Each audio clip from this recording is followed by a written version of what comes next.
Hi guys, in this video I will be show you how you can delete the project and clear the cache on CapCut.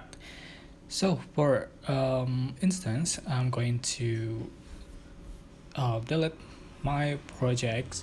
So select edit and select the project want to delete, for instance. So just click in the trace icon in the bottom, so just click delete. So that's how to delete the project and how to clear the cache on the CapCut apps.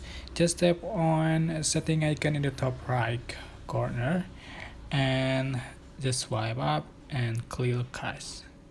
Click OK. So it has been cleared. Okay, that's how to delete the project and clear the cache. It's very basic. I hope this tutorial was helpful for you. Don't forget to click like, comment, share, and also subscribe. If you have any question, please leave in the comment section down below. Thank you so much for watching.